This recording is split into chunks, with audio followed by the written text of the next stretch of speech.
Welcome back, friends. You're just in time for the Johnny Brew Show.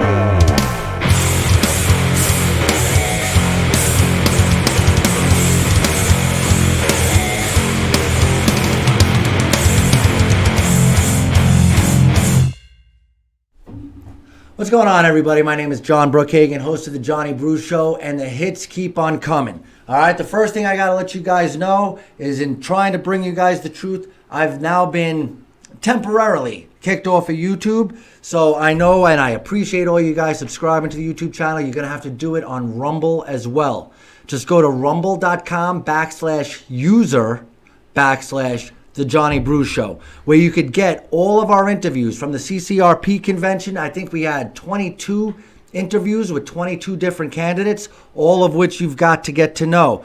We also had last week the 2022 Las Vegas COVID Summit, where the video that got us banned, Dr. Peter McCullough, is now available in its entirety on YouTube, on Rumble, as well as Dr. Lehman Yan. We will have Wayne Allen Root, Dr. Fred Simon, and I think another dozen candidates who were there in order to educate themselves on the pandemics, the mistakes made, what we got right, what is the truth, and obviously the truth is the enemy of most of these social media platforms. So I'm going to need you guys to do your best to help us keep you informed, whether that's through Spotify, Apple Podcasts, Rumble.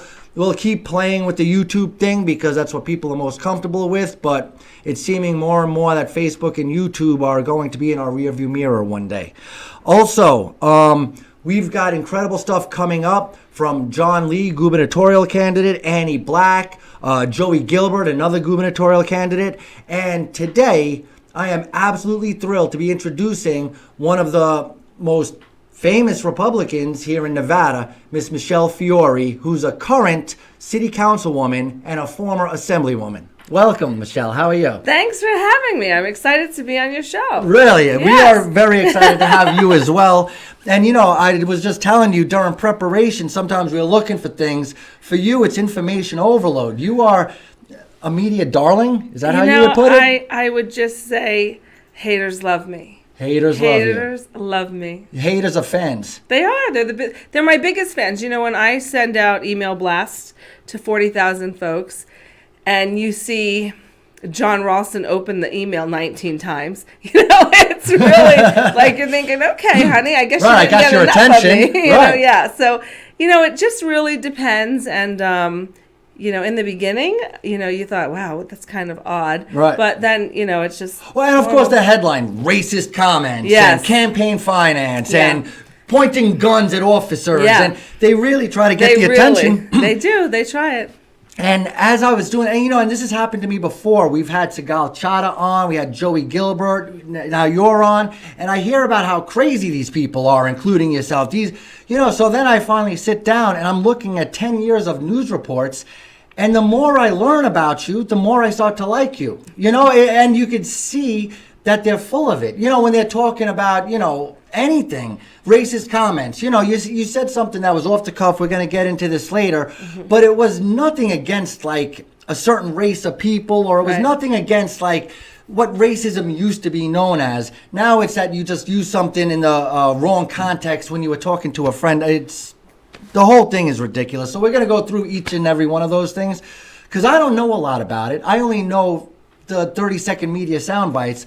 I told you last night, I hope you're in a storytelling mood because we want to know the stories, the true stories, the truth behind what was going on. All right, we usually start out our interviews by playing the campaign video. Okay. But you're not running for governor anymore. I am not. And let me tell you something. Johnny, I so want to be your governor. I so want to be your governor. Well, you still can be. Not today. Not today. Not today. So, you know, when you look at things as a whole and when you take into consideration everyone running, and remember, I'm the Republican National Committee woman. Right. So we looked at every constitutional office. We looked at all the candidates. We did some opposition research on the candidates. We did polling on the Republican primary and then polling on the ones that won the Republican primary in the poll against the Democratic. Right. So these are how we make decisions and how we work on getting the RNC to put money into our state to support candidates to win. Well, then let's begin with the end, because I was going to save this for the end. But first of all, was that always your plan? What? Which one? Was your plan to run for governor and then find another office, or was your plan to run for governor and this was something that presented itself? My plan was to run for governor, and until March 14th, Right. literally we Saturday, March 12th, Sunday, March 13th, and Monday, March 14th, and then Tuesday, March 15th, we made the decision. Right. And lots of meetings. Lots of meetings with our whole Trump team here, a couple of folks out of Florida on Zoom with us. We've given them all the numbers, all the polls. Right. We talked about all the candidates, all the top candidates in Right. many races. And in those conversations, I won't say who, but someone said, did you look at the state treasurer? I mean, that's your Right. wheelhouse. And I said, Why is that didn't. your wheelhouse? Because I've been in business for 31 plus years, budgets, investing, money. I've been in finance publicly for 10 years with the state budgets and with the city budgets. So this is my wheelhouse. So Right. when people want to talk about budgets and investing and numbers, that's, yeah. And I applaud you, because Yeah. I wish, right now I think since filing happened, it's like 16 or 17 Republican candidates. Depending on who you ask, we have 9 candidates or 6 candidates. And I wish that all of those extra 10 candidates would run down ballot Yeah. and find a race that they can win. And I think it's great that you're not in this to get your name out there or to build a brand. You're in this to get a job and run for office and win office and represent the people. It's yeah. better than coming in second place in a governor's race or... So one of the things that it's not even so much about getting a job, because I would have a much better job out of politics. I have to just say, I mean a job in government representing the people. So when you represent the people, it's got to truly be about the people, Johnny. It can't be about your ego. Right. So you've got to take a step back. And when we look at the gubernatorial candidates, it saddens me that there are some good folks, Johnny, but they've never run for office before. They have zero clue about government and how it works. And I just think that, before you want to jump into a gubernatorial race, be an assembly person, be a council person. Right, but I could understand, if you're talking about, say, somebody like Guy Nora or Fred Simon. He's such a nice guy. Yeah, and they were both guests on the show. We're big fans of them. Yeah, they're so nice. But get your feet wet. Right, but my question is, if somebody makes $500 million in business and medical stuff, are they going to run for school board, or are they more fit for a gubernatorial position where, as you say, you want to get your feet wet and you want to learn how government works and everything else. But, for example, Guy Nora, he's worth $500 million. He's been the CEO of giant companies and certain investment firms and stuff like that. I don't really see the CEO going down into assembly to represent my District 34, for example, whereas maybe somebody else... He could look at a state Senate seat. Right. He could absolutely look at a state Senate seat just to get the experience. Right. The dollars in your bank account doesn't equate to votes. Right. And I'm playing devil's advocate, yeah, of course. I'm absolutely, not. If you were arguing the other way, I'd be arguing you should run down ticket. Johnny, and I love that. But so what I'm saying is... in a gubernatorial race, being in Nevada for a long time, having ties here, there's so many factors that go into it. And I have to tell you, Guy is probably a new favorite person of mine. I just think he is salt of the earth. I really like that guy. But math doesn't lie. And you are a mathematician, and you know that. So numbers don't lie, math doesn't lie. And no matter how much money you have in the bank, you cannot buy the gubernatorial seat in Nevada, because Nevadans... You could try. You can try, but Nevadans are really sticklers for voting Nevadans in. Right. And there are a number of Republican candidates in the primary who have less than 5 years under their belt in Nevada, whereas, of course, you've got 31. There you go, 31. And then another question I have about you making this transition is, What about somebody who may have contributed, say, $10,000 to your gubernatorial campaign, and now you're running for treasurer, where Clean they slate. maybe would have given you $1,000 and they want to give their favorite governor candidate $10,000? Do you feel like some of those people might feel like they were in some way cheated? Or... Oh, no. So I'm very close with my donors. Remember, I've been around for a decade. So the first thing, once we decided, was I called my donors. Right. And I said, here I am. What do you want to do? Any and all of your max donors. Yes. Mm-hmm. So they were Michelle, mostly on board. We love you. We want you to be our governor, but now we will help you be the treasurer. And now in hindsight, I mean, like I said, you didn't plan this, but actually now you have a war chest. I mean, you know, Well, we spent a lot of money. Right. We spent, so understand, we were looking to raise $3.5 million for the Republican primary. Right. We raised, I think, over $800,000. Yeah, but we were approaching $1 million. spending $250,000 a week. We had commercials on the air 4 days a week. We had 3 mailers a week in the box. Right. So we spent, we were running the gubernatorial race as a gubernatorial campaign. Do you still have cash on hand? Not a lot. Not a lot from the governor's Not race. compared to $800,000. Now we're going to be raising money for the treasurer's race, which is a whole different race. It's a clean slate. It's a whole different committee. And there's only 2 Republicans running in the primary, is that right? Mm-hmm. It's you and Manny Kess. And did you know Manny Kess was going to run for this position when you decided to throw your hat in this ring? Yes. And is there a particular reason why you chose to run against Manny as opposed to, say, running against like Scotty or Marchand or Dahir in the lieutenant So governor's remember race? I said, as the Republican National Committee woman, we looked at all the constitutional Right. races and did opposition research. That's the race you needed to be in. That's the race we needed to be in to take the seat. Well, for example, you were running against Guy Nora, and you said, oh, I love Guy Nora. Well, now you're running against Manny Kess. Do you feel the same way about Manny No. Kess that you do about Guy Nora? No, not in the slightest. And is there anything in particular you don't like about him? Well, let me let you Go read for it. some- You can can I use do- your glasses? for Yeah, that? my reading glasses? Yeah, I'm sorry, because mine are in my bag and I don't want to move. While you're my reading, position. let's play the campaign video for Michele Fiore during her gubernatorial bid. Play tape.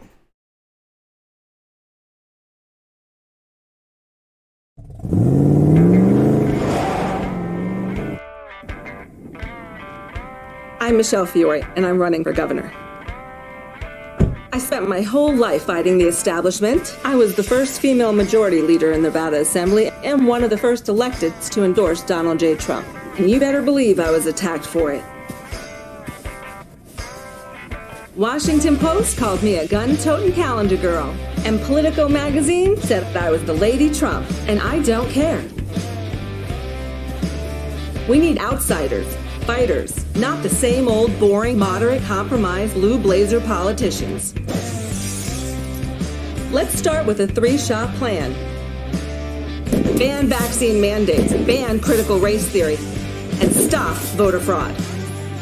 The Joe Biden administration is coming after me. I'm Michele Fiore, and I'm ready for the fight. Boom, boom. All right, Michele. Yes. Again, Yes. I'm a fan, and I was all set to make fun of you. Every time a candidate comes on, we see guns, walking through the desert, pickup trucks, cowboy hats, and desert landscape. Sometimes, railroads. And I'm always making fun of people like they get the same producers to make their videos, and they all look the same. So I was really totally ready to make fun of you. And as I got to know you more and more, I realized this isn't some campaign BS that's some, not a counselor, somebody who advises you, some advisor, say, oh, let's put you in the desert with a gun. And I realized as I got to know you more and more, that's you. Yeah. Like, this isn't like some production that somebody else, it's almost as if all the people I'm making fun of are actually imitating you and trying to come off like you. True. You have been a two-way advocate since you've come onto the public scene. You've always been, like you say, a real Nevadan, a real libertarian almost, a libertarian Republican, a hands-off type of person. So it's tougher for me to make fun of your video now that I know you better, and I realize that that's the only video you could have made Right. that really represents you. From the outfit and the guns and the shooting the beer bottles. Some people are complaining that you should have used empty beer bottles. I know. That's my only complaint. I wasted a beer. I wasted 3 beers. That's really, really funny stuff. All right, so let's go back. Mm-hmm. Where were you born? Where did you grow up? So I was born and raised in Brooklyn, New York. And What part of Brooklyn? Bensonhurst. You know, my dad's from Bensonhurst. Really? I think I told you that the first day we met. You did. So I'm happy because, you know, it's back in the day, okay, because Bensonhurst has changed drastically. Yeah. But back in the day, it was really Italian. And, Right. And, you know, I love my humble roots. I'll never forget my humble roots.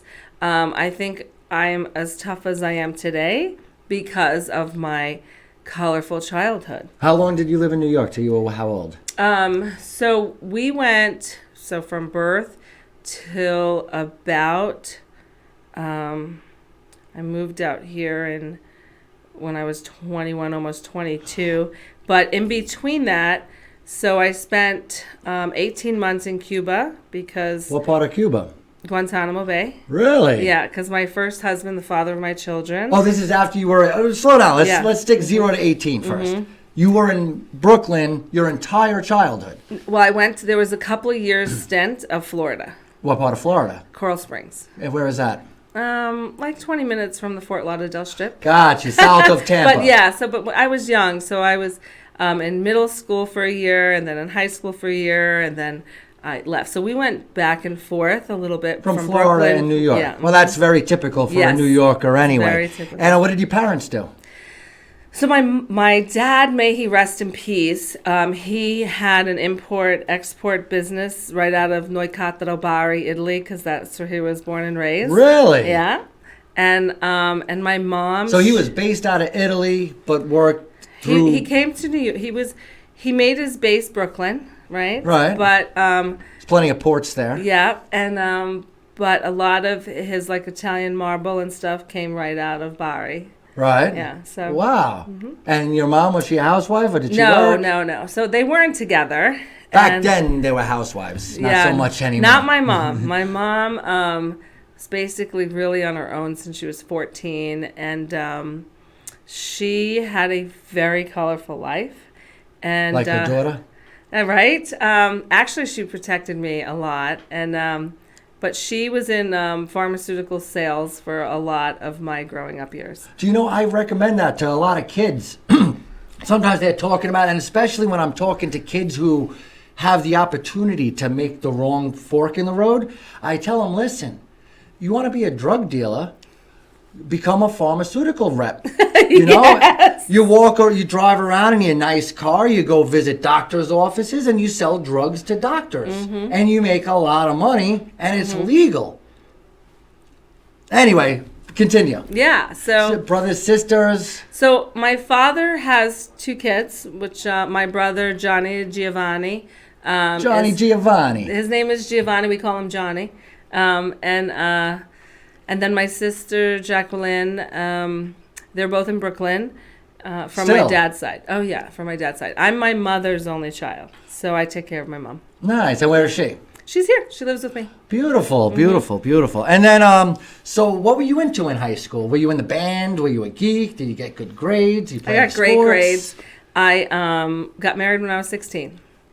Really? Yes. I was in Guantanamo Bay at 17.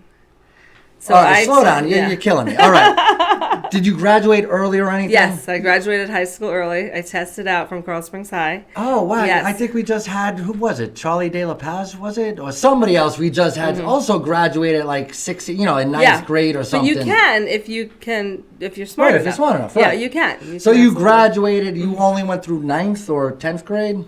Closer to 11. A little yeah, bit and of then 11. we tested out. I don't Tested- think you could test out before that. All right, in 'cause- Coral Springs. Right, right. Yeah. And then you maybe in moved- other Why'd you move to counties. Guantanamo Bay? So, my first boyfriend, my husband, right?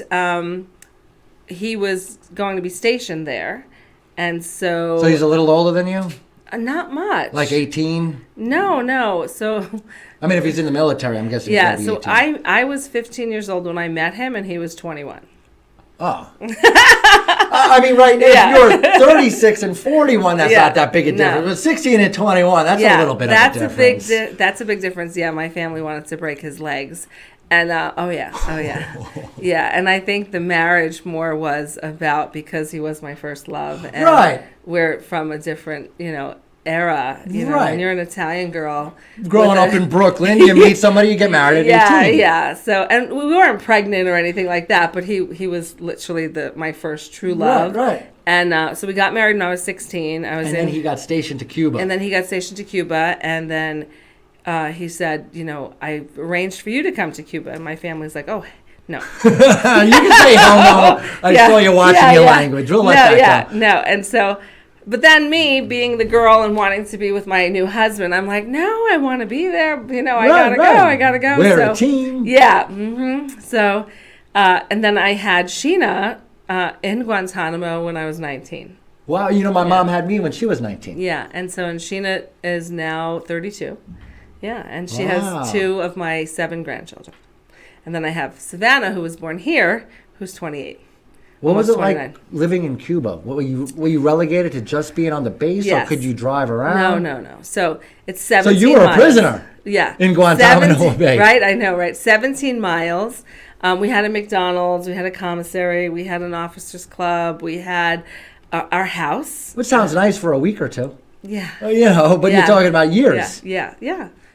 So, did you run into prisoners or anything like that? I mean, I know you're not running into them at the McDonald's, but like how close are you to the base? So we're on the base, but understand in Gitmo, where you fly into either I've never been, from Jamaica, you fly either from there's an island that you fly into to get to Gitmo.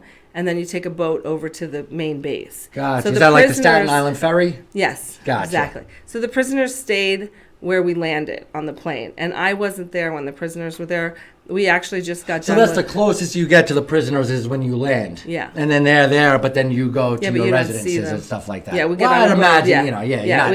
We get on a ferry and we go to our residence island. Yeah. And what was that like? Did you feel like a prisoner? No, not at all. I mean, we had gym, we had McDonald's, we had a dining room area, it was just small. What are you doing besides being a wife? Are you ready for this? Yeah. So when I got to Gitmo, I'm a girl and I have to have manicures and pedicures and my hair done. And so I was trying to find the beauty people. And and so I found someone to do my roots. But no one was able to do my tips in acrylic and my pedicures. So I went to the business of the base and I said, I'm going to open up a nail salon if you would give me permission. And they said, sure, it's $25. So I flew to Florida, went to a 6-week class on how to do manicures, pedicures, tips in acrylic. Bought some supplies. Bought a lot of supplies, brought them back with me. And opened up Fingers and Toes by Michele on the base and was raking in the cash. Really? Yeah, I was the only one on the base to do that. And was this your first business? My first business. 17 years old. And from there on, you've been a businesswoman? From there on, I've just been a businesswoman. And what other businesses have you my goodness, participated in? So construction, right? Painting and drywall in several states. That was a big one. Home health care, consulting. Publishing. What kind of consulting? Political consulting. And let me say, so political consulting in the last, I would say 5 years, but prior to that, consulting with businesses, again, where my numbers crunch. So I would go into businesses that were losing money and we would look at their P&Ls, profit and loss statements. We would look at where they're spending most of their money, where they're getting their supply, what vendors they're using, and we would analyze it, right? For like a week. And then I would give them a report and say, here is where you're bleeding. Here's where you can save money, make changes, money. And we would go from there. From everything, from restaurants to mechanic shops to corporations. Right, everything and everything. Save money. For the bottom line. Mm-hmm. I mean, I wanted to. I'm always brainstorming. I wanted to create a secret shopper service where we could go in and tell owners what it's really like for the regular customer, because that's, your least important or your least paid employee is the face of your employee. You walk into a restaurant or you walk into a warehouse, that girl, usually an 18, 19-year-old girl making minimum wage, is the face of your company. Yeah. And if she's having a bad day, people envision your company is represented by that one person and they have an attitude. People don't come back. And meanwhile, that girl could be working there for a week and then quit. Yeah. And you've lost a customer for That's life right. over that. You are so right. All right. That's a good business idea, you guys. All right. Whoops. I get in trouble when I share too many of my ideas. All right. So let's talk about my research on you. I found out how much the media loves you.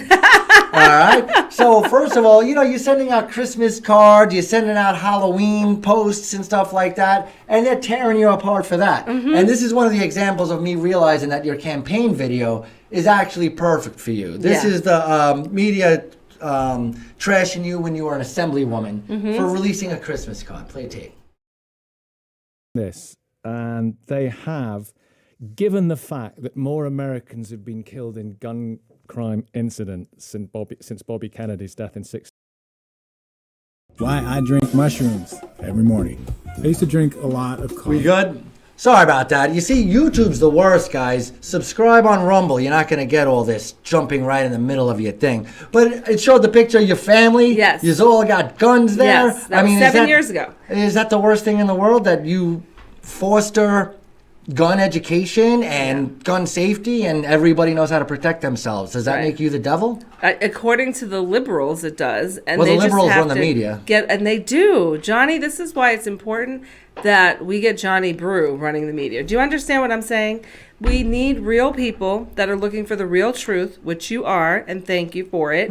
But, when you look at that, number one, my son-in-laws are first responders. My mother is the one who put a gun in my hand with her brother, my uncle, when I was 9. As I did with my son. Yeah. So, and again, there's so many courses and being proficient in your firearms, knowing the laws. And also with my grandchildren, the NRA has this great program called Eddie the Eagle. So, they know the rules of firearms. When they see a gun, there's a song: stop, don't touch, run away, tell a parent. That's crazy. I taught my son to say, I don't know the song, but I said, what do you do if you see a gun at a playground? And we said that, and then what if another kid is going to grab it? No. Then, what do you do then? What do you do if you hear a gunshot? They teach them. And so as long as you teach your children safety, and at that time, Jake was 5, he's 11 now.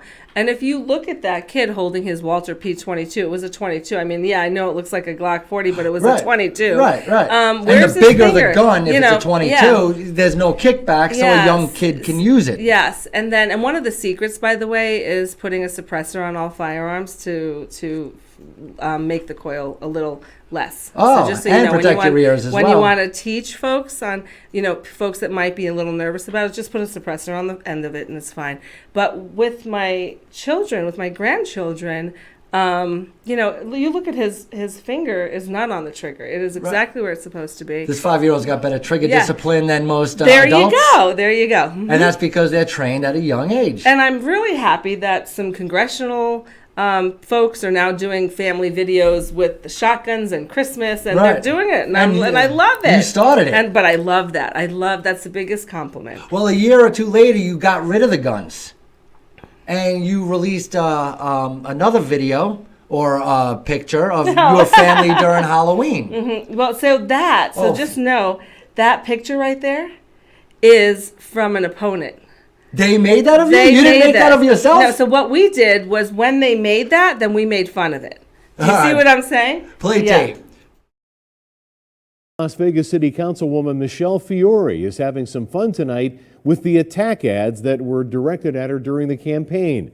This ad, clearly referencing the classic horror film The Shining, was one of many that Fiore says lampooned her during her run for city council. She thought it was so funny she kept it and even has a framed copy in her office. She and her family then decided to use it for inspiration during their Halloween photo shoot this year and shared it on social media.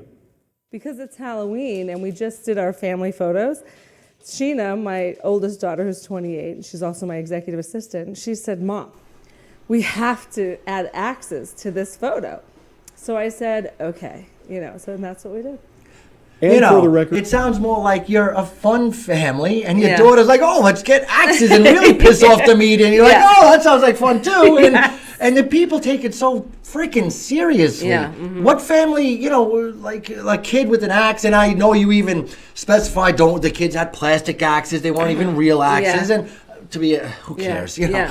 As long as they're not dropping it on Yeah, their foot. yeah. But you're a family. You're an American Yeah. family. You're having a little bit of fun. You carry around, and I couldn't believe you just said they made that Yeah. satirical photo. I thought you made it of No, yourself. no. Because it's so silly. Yeah, no. So they literally mailed out probably 10,000, and they were saying the Fioreing. They were saying don't vote for her to be the councilwoman, and they were trying Because to do you had an axe a in horror. your Halloween? They put the axe, so then we copied it. Oh, so the They axe attacked- came from their idea. Yeah. So we just said, okay, so that's it. So, so anytime someone does something negative, we just turn it around. Right. Make it a positive. I mean, all right. Well, let's Yeah. get into some other things a little bit more substantial than Halloween pictures. All right. The first time it seems that you really made national news was something happened in Oregon. And there was some sort of standoff or something going on in Oregon. Can you tell me exactly? And then there was the Bundy thing. And it sounds like sometimes they're affiliated and sometimes they're not. It was two different instances. I'm kind of new to the game here. What happened in Oregon? Because obviously you're from Nevada. You Yeah. never lived in Oregon. No. Why are you going into Oregon? Why are you getting involved in standoffs? What was it about? And then what was the, culmination or the result? So it started in Bunkerville.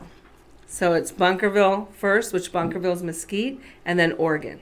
All right. Right? So 2014, Bunkerville, 2015, Oregon, 16, Oregon. So what happened in 2014 in Mesquite? So 2014, I was a brand new Assemblywoman. I just got done with our first session in 2013.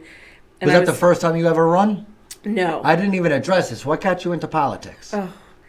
Two non-political reasons: anger and frustration. So as a businesswoman, the taxation and the regulation for small businesses were through the roof. And the one thing that really set me off was the MBT tax, the modified business tax. At the time, I think I had over 300 employees. We had a home health care company. And this is your construction, painting, and spraying business? Nope, this is the home health care. Okay. And they implemented the MBT tax, which is the modified business tax, which is a penalty for employers when they hire folks. Then you have to pay a tax on everyone's head. Sounds and now very it's Californian. It's very Californian. So I found out who implemented this tax, and it was a Republican. So that's what set me off, and that's what really got me politically active was, number one, when you anger a woman, they get driven. Especially one from Brooklyn. Right, especially one from Brooklyn. And then when you frustrate them, they're motivated. Right. So I used those two, and we went about it. Right. And this is back in like 2008, 2010? Yeah. Mm-hmm. And then you ran and lost? Yeah. What did you run for? We were first running. So this is such a story. This is a whole Good. You got into your This is a storytelling segment. mood. This is a whole segment, though. So we were running for state senate to remove the guy that implemented the MBT tax, and He wrote the bill. He sponsored the bill. Yeah. Mm-hmm. So we started running, and I was just running on pure numbers. Against I'm a numbers him? girl. Mm-hmm. For state How did senate. you get in the same district? It's my district. It just I lived happened. there. That was just a coincidence. Was my home was in that district. Yeah, he was the Republican state senator that From implemented your district, from my who district, sponsored the bill to who raise spon- taxes and That's right. regulation. Mhm. All right, good. So Yeah. I'm gonna run against him. So I'm just 2008. going to take him out. 2009. 2009, So It was okay. 2009, and the election was in 10, right? Gotcha. So I just started doing numbers. I didn't know anything about running a race or anything. So I looked up how he won the primary, because I knew how to win the primary. How many votes How you many need. votes he needed. Then someone taught me how to look up the voters. And I looked up the voters, and I just started door knocking. I got some paper made, and I really didn't know what I was doing, but I was obviously winning, right? Right. And then, so as we're running along, some folks started calling me, like Governor Robert List, right? Now, no governor's ever called my cell phone before. Right. And all of a sudden, me and my assistant's out, and we're door knocking, and my phone rings, and the guy says, "Hi, is this Michele Fiore?" And I said, "Yes, it is." And he said, "Hi, this is Robert List." And I said, "Governor Robert List?" And he goes, "Yes." And I'm like, I think you have the wrong number. And guys, just so you know, this is how I felt when Michele Fiore called me. Thank you. So I said, I think you have the wrong number. And he was like, no, is this Michele Fiore? You're running for state senate? I'm like, yes. And he goes, no. I would like to talk with you. Would you meet with me? And I'm like, sure, when? And he goes, well, how about now? And I'm like, well, I'm door knocking, so I'm in a T-shirt and blue jeans and sneakers, and I don't think it's appropriate to come and meet a governor for the first time in sneakers and a blue jeans. And he's like, no, I've been on the campaign trail. That's absolutely perfect. This is why I want to talk to you. So realizing these people are normal people. Yeah, You know, right? just like I'm getting to know you. You know, you're not just this crazy person on the news. No. And so, so we went, and me and Alicia was my assistant's name at the time. And so Robert List looks at me, and he goes, and he had this stack of paper, 1,800 pages, okay, like this high. And he goes, so we've done some opposition research on you. And I'm like, oh, who's we? I don't know. Right. And he's like, well, there's some folks that really want to meet with you. And I said, oh, and who is that? And he said, well, Steve Wynn. And I said, why would Steve Wynn want to meet with me? Right. And he goes, well, because we're looking for a candidate to run against Shelley Berkeley for Congress. So they didn't like her either. No, well, Steve Wynn. Oh, this is a girl. Yeah, Steve Wynn was, Shelley Berkeley was the congresswoman who was about to vote for Obamacare. And this is in Congress, And United this is States in Congress. And now Okay. I'm no one. I've Right. never run for office. Right. You don't think anybody knows you? Nobody knows me. And You don't think. Right. Apparently. So, and I'm just running for a state senate seat. That's Right. it. I'm just looking to get 4,500 votes in the primary, and then we'll worry You about got the your general. numbers, Yeah, right. I've got everything down. So Robert List said, you know, I've read here you've had home health care businesses, you're divorced, you're, you know. Oh, he read you your resume. Yeah. So I said, yeah. And he goes, well, Steve Wynn would like to meet with you. So he calls Steve Wynn right there, and he says, I have Michele Fiore in the office. And Steve Wynn says, send her over. So me and Alicia go over to the Four Seasons, and he has an office in there, like a hidden little office through the shops, and really nice. And I meet with Steve. He's a big fan. He brings Frank Luntz in. So Steve Wynn's office is at the Four Seasons. It's not at the Bellagio or the Mirage or Wynn. No, it's at the Four Seasons. Yeah. I'm just saying he built those because he didn't build the Four Seasons. Yeah, I have no idea. Anyway, You never know. I read a book on Steve Wynn. I'm really interested. Yeah. You know, he's from New York. He moved out here to do bingo and stuff like that. I mean, and then him and Trump had their little feuds, but that's a whole nother segment as well. Continue. So I meet with Steve, and Steve calls Frank Luntz in, and Frank Luntz kind of gives me the, like, this is her. You know, like, not impressed, right. Frank Luntz walks into the room, and he's in this red, like, sporty shirt with red shorts with red matching sneakers. Like, he's all that in a bag of chips, right? So I just look at him like, bring it, because I'm really busy. Like, I don't really have to be here. What do you got to say? Yeah, right? So Frank goes, well, let's just see if she can get through the alphabet. And I'm like, excuse me? And he goes, we're going to play a little game here. And I'm going to say a word that begins with A, and you're going to say a word that begins with B.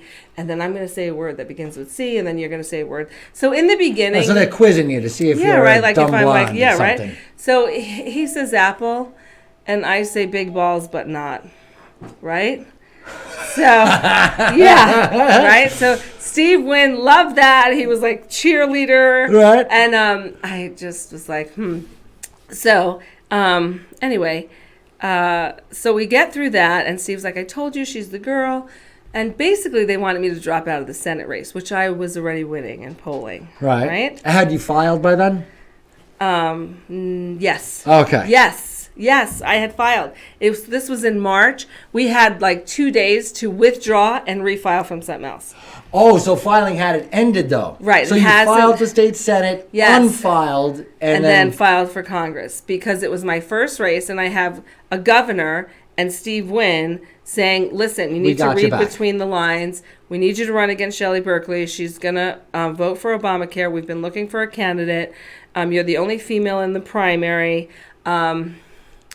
you know, this was so cute. Steve Wynn says, listen, you're from Brooklyn and she's Jewish, and it's the same thing, right? That's Steve Wynn, right? But that's a New Yorker. It's very I mean, that's what I'm saying. Like, I bet you people would get offended by that. No, I'm not offended. No, by not that you, at all, but I mean people who don't know about it. Yeah, and it's actually a compliment. I say I'm half Jewish because I'm from Long Island, Yes. Little Israel. Yes. LI stands for Little Israel. Right, that's very good. It's true. So anyway, so long story short, that was my first mistake. My first political mistake. You should have stuck to your guns. I should have stuck to my guns, and never again did I ever listen to a political consultant again, because political consultants are generally about money. Like, I had my former political consultant, and I won't mention his name, he's actually working with my opposition now, but he had said, Michelle, I want you to endorse this guy, and I always trusted him. Right. Always trusted him. Right. And I said, all right, well, if you're running his campaign, I'm thinking he's got to be a great, I mean, here's this political consultant of mine that is Christian, and he's got, you know. Right, he's got, checks all the boxes. Right, checks all the boxes. I endorsed this guy against a female realtor for Assembly, and it comes out that he's got a DUI. And the female candidate is putting that all over the place. Now, if you were honest with me and said, hey, listen, he's a great guy, he's got a chance, you would but have he's got a about DUI, right? But don't do that. And same with this guy that I'm running against. Political consultants said, you know, he's the only one in the race, you know, you got to endorse him. That's why so many pulled their endorsements, because once they see the opposition research, they're like, why didn't someone tell me about this guy? Right. To go off on a tangent, I got somebody who is looking for your endorsement. He's a gentleman running in Assembly District 1. His name is Chris Dyer. And he says that he helped educate you on getting marijuana legalized, and you took up the fight and helped get marijuana legalized here in Nevada. And he's hoping that when he helped you with that, I think it was 2014 or something like that. 2012, that maybe you might remember him. I do remember and him. endorse him for and I do his endorse run. him. Is that official? It's official. All right, there you go. Michele Fiore is officially endorsing Chris Dyer for Assembly District 1. Yeah, so he did educate me. So with marijuana and marijuana cigarettes and who smokes them and who doesn't smoke them, my biggest problem is the incarceration over users, right? Now, if you're dealing drugs to children, go to jail all day long. But we have too much incarceration for drugs, that these people need to be more in a drug rehab than in prison. And that is why we have marijuana in the state of Nevada with my one Republican vote. Understand, this one vote, and I was threatened and primaried, and it was really ugly because I voted for it. We polled my people, 76 or 78%, a big high number said, no, we want medical marijuana and people shouldn't be going to jail for it. Right. Just like in Florida, there's Democrats who support the Parental Rights Act. It's not a don't gay say gay bill. It's a parental rights, and saying that, you know, 5 to 8 year olds will not be exposed to sexual content. And, you know, we call it grooming, but it doesn't say grooming in the bill. But it's the same thing. You know, the Democrats are fighting this tooth and nail, but the Democratic voter base supports it. Same thing here, right? Same thing here. And then when you talk about, you know, on the Johnny Brew Show, we always talk less laws, more justice. Yes, that's right. You know, because the best way to be a racist cop is if you have every law in the world at your disposal, then you could find the people, with the people that you don't like. Whereas if it's just murder, theft, you know, whatever the case may be, then it's very simple. You kill somebody, you go to jail. I don't care if you're black, white, green, or purple. And you touched upon this in this video. That's why it's actually a nice little tie-in, and we could get back to maybe the Oregon situation. This is you as an Assemblywoman outside. I think you're in Oregon at this point. Play tape. Or a Democrat or a Libertarian or an Independent. We incarcerate too many people. The punishment is not fitting the penalty. The punishment in Nevada, we fight for laws that, you know, criminal infractions should be civil violations. It's incredible the road we've gone down. As a legislator that writes laws and the laws that go through the process of our LCB and our legal counsel bureau, those written words get convoluted and changed and amended and then passed, and then the judge has to decipher what we did in session. And sometimes it doesn't work out for our family and friends. And it's not okay to imprison people. And it's okay to imprison folks that have crimes against other people. But we're talking about a bunch of cowboys camping in the middle of nowhere, bearing their rights to their firearms. That's what we're talking about. All right, and I hate to tie it to this Democratic thing because I know BLM, and I gotta differentiate because you have two BLMs in your life. Not the Bureau of Land Management, but Black Lives Matter, the organization, is a communist political party. I mean, that's the only way I can categorize it. Black Lives Matter is a domestic terrorist organization, period. All right. But I don't necessarily think the people who follow Black Lives Matter are necessarily astute to the fact that that's what they're actually pushing. They believe, we don't want people to get hurt by cops. There's too many black people in jail. You're saying here there's too many people in jail in general. And that's why I don't understand why people who get sucked into the Black Lives Matter cause don't get sucked into the libertarian cause. Right. Whereas we say we just have too many laws. That's we right. shouldn't be going to jail That's right. over possession of a joint. That's right. And now tying it back into this Oregon situation, what were you referring to in this clip about people getting locked up over what should be a civil dispute?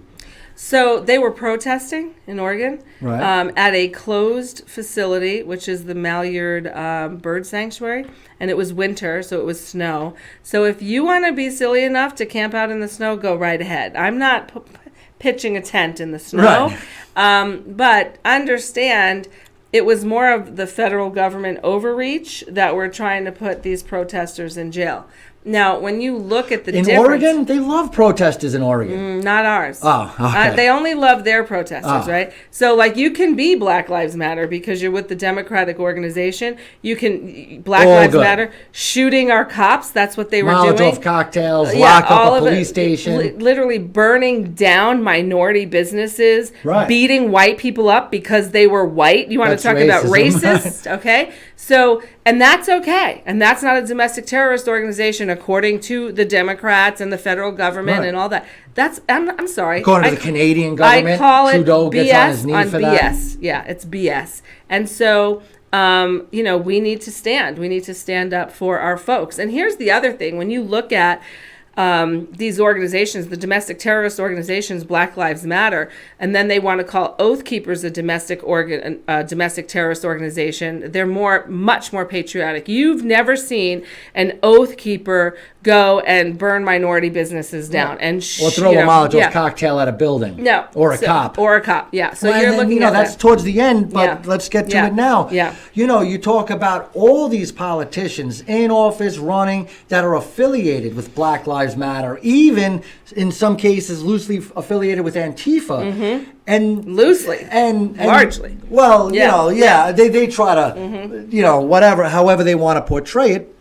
But then you get any kind of a Republican that might have a friend of a friend in the Proud Boys or a friend and the friend of the Oath Keepers, or you who has actually gone down with the Oath Keepers and learned more about what they're doing. The Oath Keepers, the Minutemen, we literally walked the border. The Minutemen and I walked, the Minutemen were out there, and we supplied them with night vision goggles and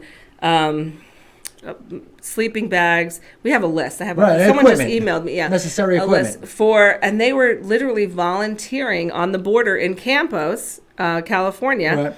Watching folks come across the border, and the problem that we have continuously is, I was talking to a friend the other day on the phone, and he said to me, Michelle, if you do the calculation, we have 330, million folks here in the United States, and 50% of them have firearms, and then 50% of them have more than one firearm. So, you're looking at like 800 million firearms.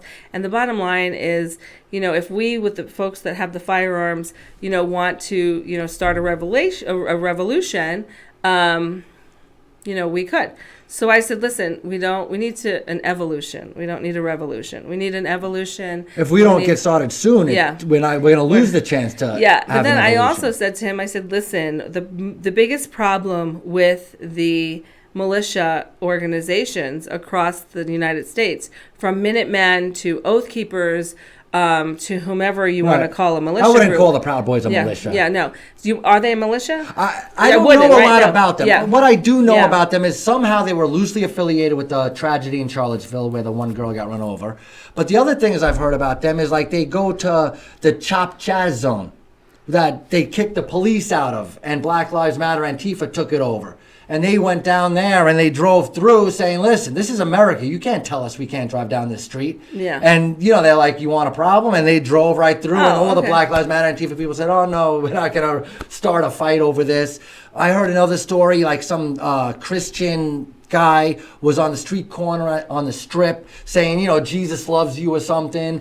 And the Antifa people were like throwing rocks and trying to beat her. So the Proud Boys went down there and just stood with the guy. Yeah. So that way, if anybody started more any of a trouble, protecting. Yeah, I wouldn't call that a militia per se. I wouldn't call it a militia. But again, it's these right-wing groups. So here's what I'm going to tell you. What the Proud Boys can expect, what Oath Keepers has, and I've seen it myself. So understand, when we were in Bunkerville and the Oath Keepers were out there, Minutemen were out there, the Oath Keepers and Minutemen were infiltrated by undercover FBI folks and informants. So you've got these little rat-based people that want to be so important and want to be part of the FBI, but obviously they don't have the background or the qualities to be an FBI. And they join these militia groups, and then they report back to they're rats, right? And back in the day, rats really didn't survive. I have no idea how they're surviving now, but that's a whole nother subject. So in all of these militia stay tuned groups, for hour 6 of the Michele Fiore interview. So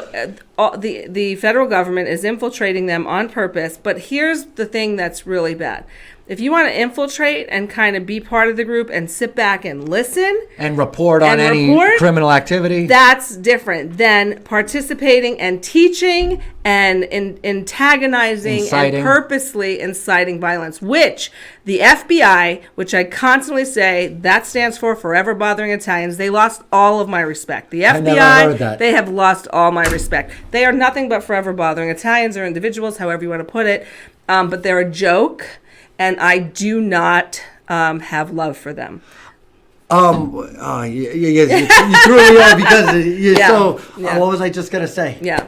It sounds exactly like what happened in Michigan with the assassination of the governor when they come to find out more than half of the people in the group were informants. Yes. And those were the ones who were antagonizing the thing. Or you talk about January 6th. So it was 16 in Michigan. There were 16 supposedly militia folks that wanted to kidnap the governor, and 11 out of the 16. Johnny, how do you explain 11 out of the 16 is the FBI planning a kidnap on the right? It sounded like the right wingers infiltrated the FBI. So the FBI were planning the murder. That's right. So the FBI planned on kidnapping the. So let's just get it straight, right? And people go, that's a little crazy. Facts are facts. Right. Read it. It's in the paper. Facts are facts. Yeah. And then, I don't want to harp on it too much, but January 6th, you saw a guy with a hoodie and a skateboard breaking down the window, and you saw that guy in the red hat telling everybody they got a charge. Antifa, FBI informants. These were not I'm sorry, but I'm not buying it. January, and let me tell you something. With all due respect, I just don't think January 6th, the way it turned out, or the Michigan thing, the way it turned out, would not have even happened if it wasn't for the FBI. Wasn't involved. That's right. If the FBI wasn't involved and antagonizing and inciting violence, January 6th or Michigan would not have happened, period. Well, while we're on the subject of the FBI, is there any chance we could go to the Roger Stone clip? Apparently you and the FBI are besties. We are besties since 2014. All right, well, this is two very prominent, nationally, even worldwide known conservatives. And they were speaking about you just a couple of months ago. Play tape. There's a Las Vegas City Councilwoman, Michele Fiore. 17 FBI agents storm her home with the media in tow, based on a completely bogus allegation that she's used campaign funds for her personal use. There's no basis for this. This is a tip to the FBI by some disgruntled former employee Michele Fiore is a great, great patriot, but she was treated like a drug dealer, like some kind of drug lord. All right. I mean, that was a 25-second clip, and there's just so much to unpack there. Oh, my God. First of all, Steve Bannon and Roger Stone, I mean, you're talking about a couple of heavyweights, and obviously you're on their radar. You thought you were hot stuff when, Governor List and Steve Wynn called you. Now you got these prominent people who apparently got your back and are very impressed with what you've done so far. Really quick, how do you feel about them speaking with you in this light? Roger has always helped us, just so you know, from the Bunkerville incident, from the Oregon incident. He's always helped us. Steve Bannon has always been a very conservative talk show host. So I'm very happy that they see, but I think that they see because they've been through it. Right, because I was going to say, Roger Stone went through, and horrible. we don't have video of what you went through. No. But apparently it was incredibly similar. You know why I don't have video to what I went through? It's because they cut all the cameras before they came to your house, and that's my point. Is they were, and we're going to ask you if you're still under investigation, but they were investigating financial crimes and political belonging. Yes. So the only reason to turn off your internet and your cameras is because they're afraid that you're going to fire back at them. Oh, and show the world. Show the world what's going on. So what did happen that morning? So what happened was How long ago was this? It was 14 months ago. So it was Wednesday morning, 7 a.m., January 27th, 2021. Okay, 2021. So there was pounding at my door at 7 a.m. I thought it was my landscaper because he's... And you're awake at 7 a.m.? So I went to sleep late because I'm going to school at night right now. Okay. So I went to sleep late, like 3 a.m. So I was going to sleep until about 7:30. Going to school? In the middle of a campaign? Everything, Well, go ahead. Continue. Yeah. So I thought it was my landscaper telling me to put the dog away. Right, or open the gate or whatever the landscaper does. He's afraid of the dog, right? right? And my dog is so friendly. So I run downstairs in my robe. Right. I open the door. There's these two business people, a man and a woman, and they're like, we need to talk to you. I'm like, call my secretary and make an appointment. It's 7 o'clock in the morning. Right. It's like if I came to your house, you'd be like, listen, dude, Yeah, it's like 7 o'clock in the morning. So he goes, well, I've got paper, and you can make this easy or you can make this hard. So I looked at him, and I'm like, what's going on? Come in here. So I brought the two of them in my house. I closed the door. I'm in a robe. I'm like, listen, I'm going to go get changed. What is this about? And he's like, well, we're raiding your house. I'm like, you're raiding my... What? He said that? He says this to me. I said, what are you doing? He goes, we're raiding your house. I'm like, what? I don't understand. Right, is this you're like still a joke? sleeping. Like, right. Is this like, a joke? He's like, no, your best girlfriend told us that you're using campaign funds for private use. He told you that your bestie, Victoria Seaman, told them that you're misusing campaign funds. That's right. That's right. So I said... And you're still besties with her at this point? No. Or this is after you guys have had your little breakup? We had a little breakup in June of 2020. And then 3 months later, she's telling the FBI that you're... I don't know if it's 3 months or a week, but they come to my house 6 months later. Right. 7 months later, from June to January. So, anyway, I say, well, I'm going to go get dressed. And the guy says to me, the little agent guy, he says, well, she has to go with you. I'm like, am I under arrest with him? He's like, no. I'm like, why does she have to go with me to get dressed? He's like, well, because we don't want you hiding any paper. And I'm like, what? And I'm still like, I'm not understanding what the hell is going on. Right? And so I say to the lady, okay, come on, lady. And I have white carpet. So I say, can you take your shoes off? She's like, no. I'm like, really? Okay, great. So the girl walks on, the old woman walks on my carpet with shoes. And I know how you Brooklyn Italians are about your white carpet, right? Carpet, right. Anyway, she comes upstairs. I get naked. I just put a hoodie on and yoga pants, right? Better than your robe. Right, better than my robe. And I say to her, I just have to make my bed really quick because before I go do anything, I leave my bed and I make it. Sounds like me talking to my kids. Make your bed every morning. Yeah.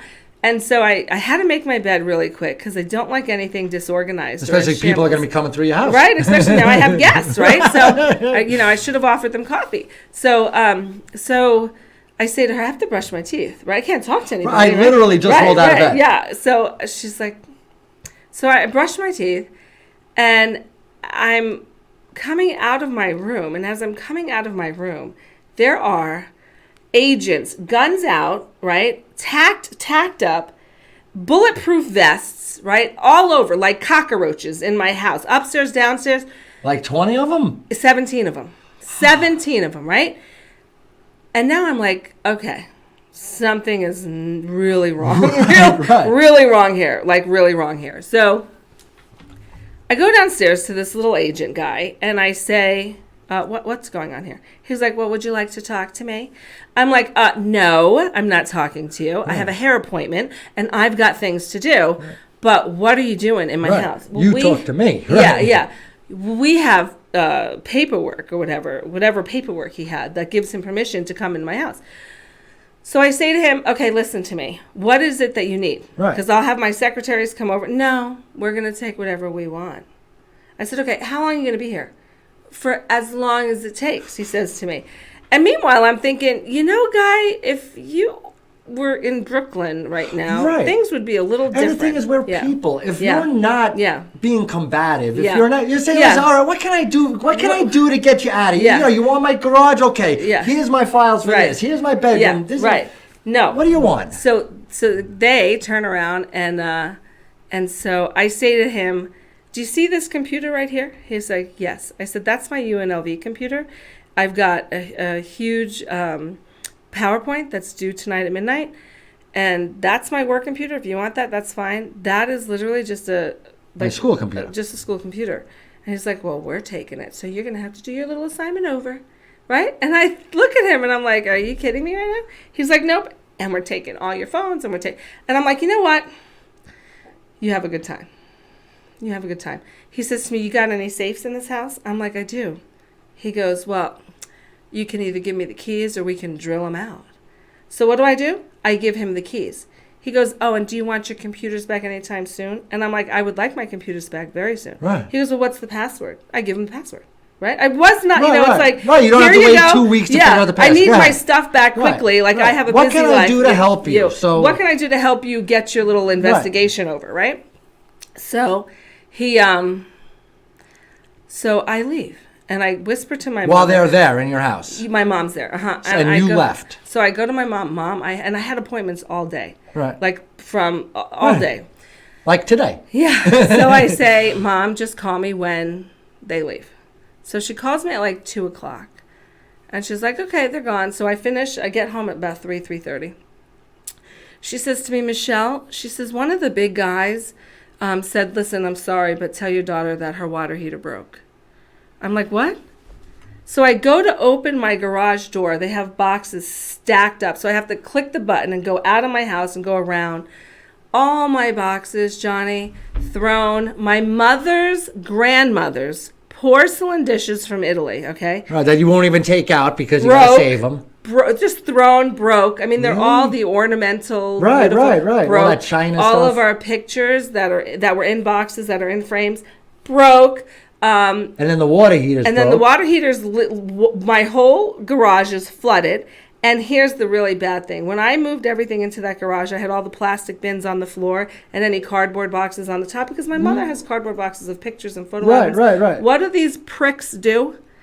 They literally take my cardboard boxes, put them in the puddle. The plastic boxes are away. So many things ruined, so many things broken, jewelry stolen, 2 of my mom's guns stolen. They don't use the keys to the safe. They drill out my safes. They did? Yeah, they drilled them out. They had the keys to all that. They drilled all my safe. All of them. Not 1, not 2, all 3 of them.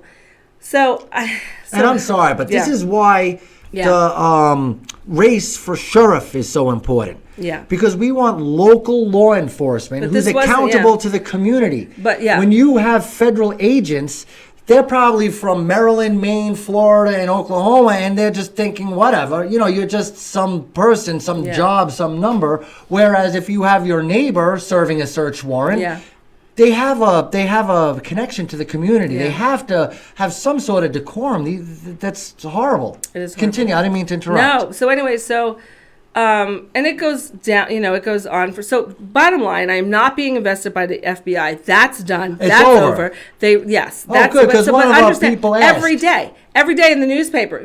Last week in the Review Gazette Journal, Michelle is under investigation. Right. I called them. I'm like, why are you saying that? Right. And they're like, well, give me proof that you're not. I'm like, they will not give you proof that you're not. I saw you on camera. Yeah. They said to you, are you still under investigation? You said, why don't you ask them? Yeah, right. Because I'm not, and they have to, turn around. But they're being jerks to you, so you tell them, why don't you? That's right. I'm not being a jerk, so I'm like, are you still under investigation? Like, no, and we're not. Okay, so here's the thing. Even in the Review Journal, the Las Vegas Review Journal, they print a story on March 17th. And she's and her house was raided in January. So I called the editor, and I'm like, yo, 18 months ago. Yeah, this was 14 months ago. Why are you? Oh, you will make a correction. Still no correction, right? So what I'm saying is the fake news. Did they get taken down off of social media for putting up fake news?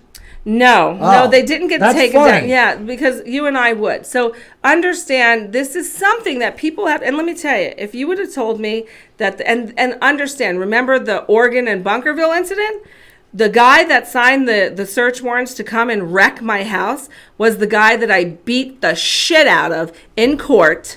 Stephen Myrie, okay, beat him like a pulp. He got demoted. He got investigated. Really? He got a scathing opinion letter from Judge Gloria Navarro, and he lost. And my Cowboys won, and him and I have been at it ever since. And I've let bygones be bygones, and this bad person put very this hit, clean, very nicely put said. this hit on my house. So this was nothing but vindictiveness, misconduct, and just horrible. On more than one level now. Yes. So tell me about your relationship with Victoria Seaman. There's no relationship. You guys were besties. We were. Did you guys rise together, or was we didn't rise together. She's a bad Chinese knockoff. That's what I could say. I shouldn't really say that publicly. But anyway, you've got me fired up. This is the problem with you, Johnny. And I never called her a bad Chinese knockoff. My friends have said, you know what she is? Johnny Brew exclusive. It is a Johnny Brew. I've gotten so many calls from our friends and donors and just the stuff that she tells people, and then they'll call me and they'll be like, she called me and said this, like, is this what happened? And I'm like, no, it's not what happened.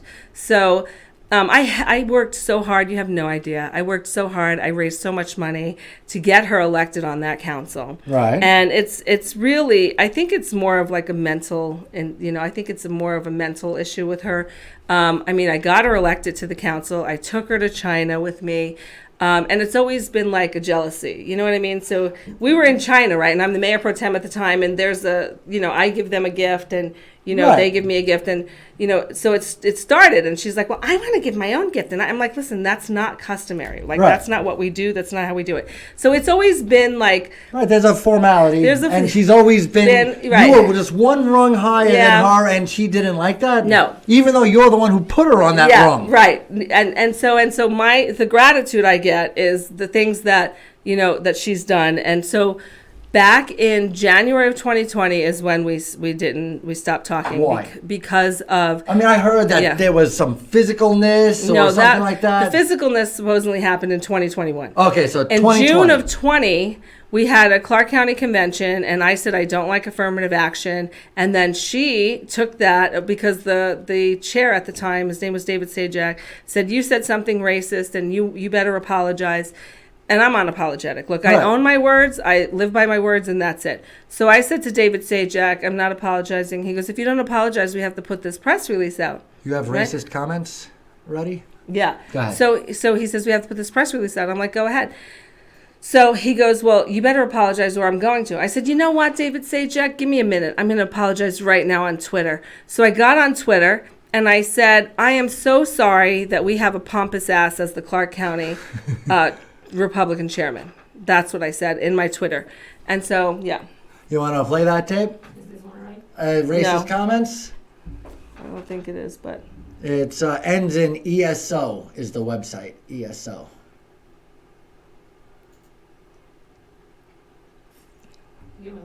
Yeah, take your time. But it just happens to tie in perfect, the racist Perfect, comments. yeah. So anyway, so that's where we are with that. And wait, but what does this have to do with Victoria Seaman? So you have this racist comment thing. Right. So David Sajak is getting on your case. And she takes this opportunity, blames her consultants, David McGowan, Tom Letizia, and basically stops being my friend, right? I'm doing a press release at my house. There's like 20 cameras there. And Shay Johnson from the Las Vegas Review-Journal says, well, Councilwoman Seaman said what you said. She doesn't know, this is his exact words, you can read it in the paper. She doesn't know what you said, but it was inappropriate.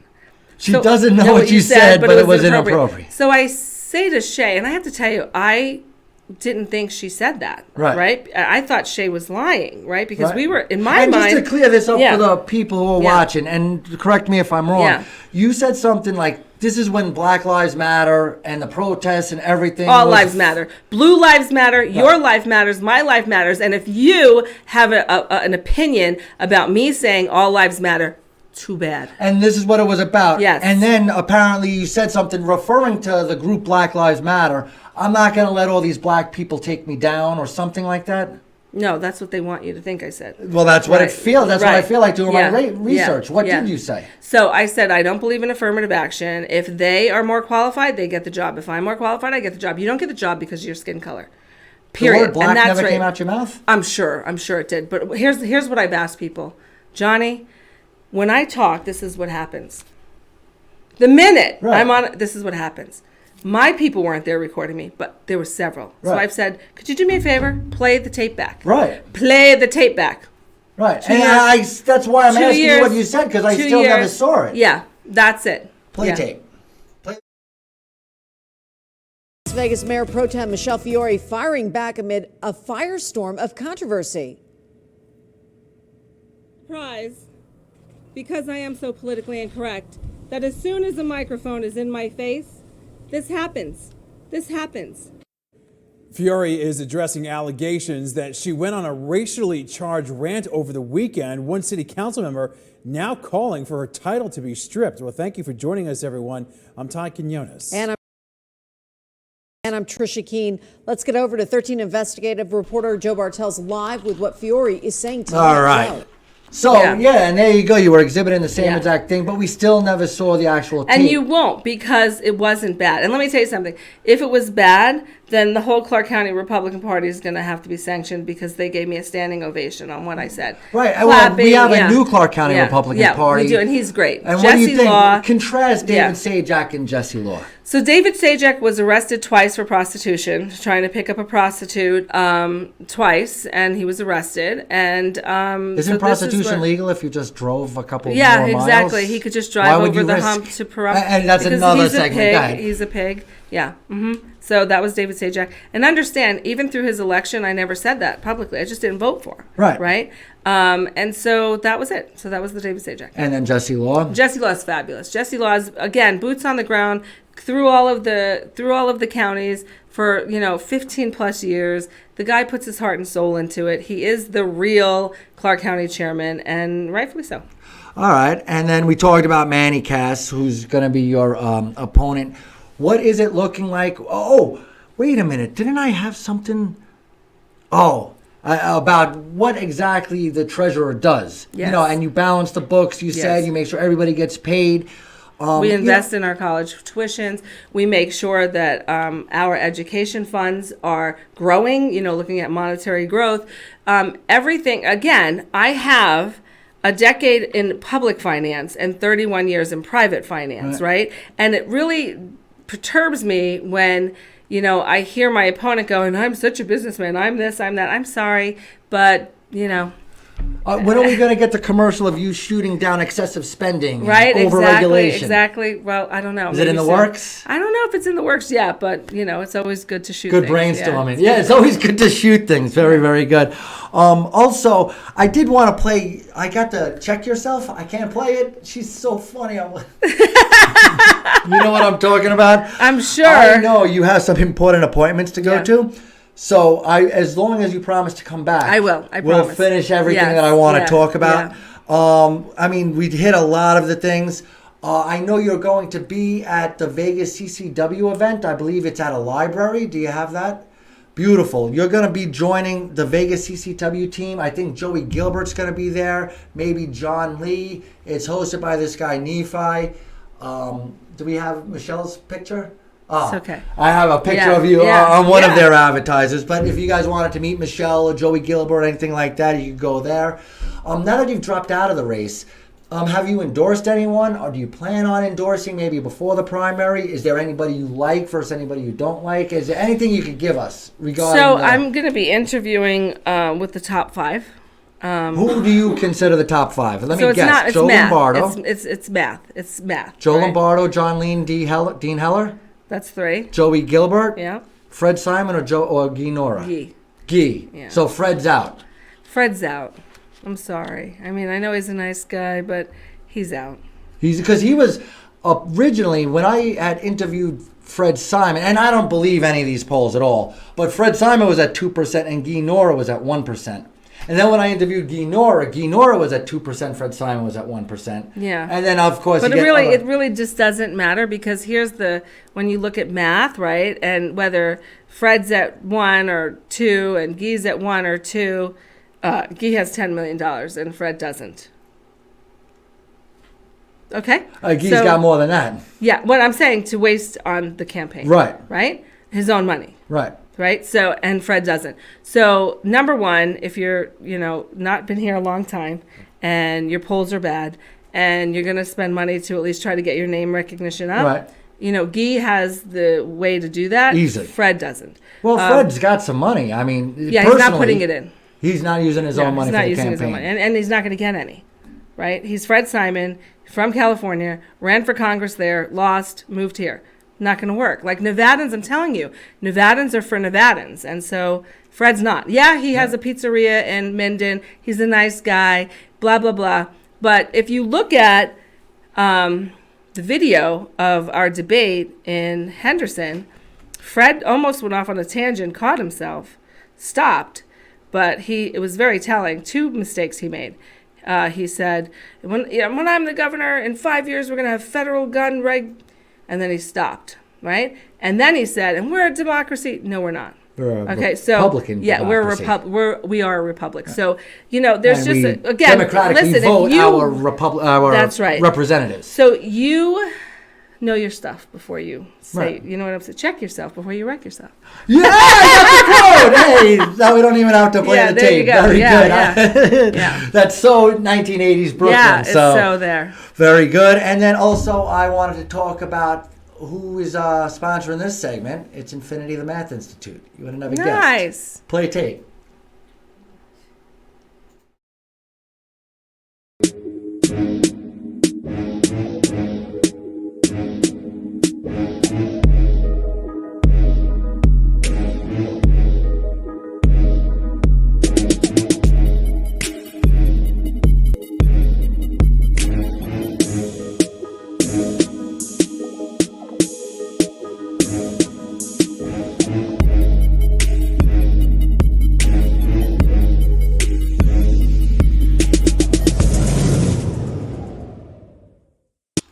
All right, guys, so I just wanted to remind you, we have incredible guests coming up, a couple of gubernatorial candidates, Annie Black, another heavy hitter Republican woman here in Nevada. To be honest, between us, and everybody else, you and Annie Black are the 2 that I was the most excited to have on. So I'm thrilled that you finally came.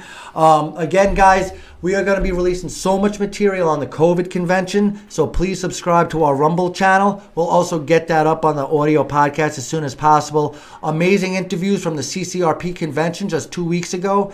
Get to know your candidates before the June primary, and make sure you register Republican, because you can decide what Republicans we can vote for in November if you don't register as a Republican now. And finally, I just wanted to give you 60 seconds to tell everybody why Michele Fiore is the next Nevada treasurer. Thank you so much, Johnny. So thank you guys for tuning in to Johnny Brew. It was so fun. And Sigal was right. She said I'd love it, and I do. But my name is Michele Fiore, and if you go to Vote Fiore, which is FIORE.com, that's my website. Email me. You can walk with me. You can call with me. You can help this campaign grow. I am your best person for the Nevada State Treasurer job. I do have 10 years of public finance and 31 years of private finance. And I would love your vote, and I would love your support. And I've been a servant leader here in Nevada for 10 years. Well, there you have it. And guys, let me tell you, I mean, including Sigal Chattah, Michele Fiore, these firecracker Republican women that are not necessarily portrayed in the greatest light in the media, are two of the sweetest, most approachable women that you'll ever meet. You go to a First Friday event, you go to any of their campaign events, you get in touch with them.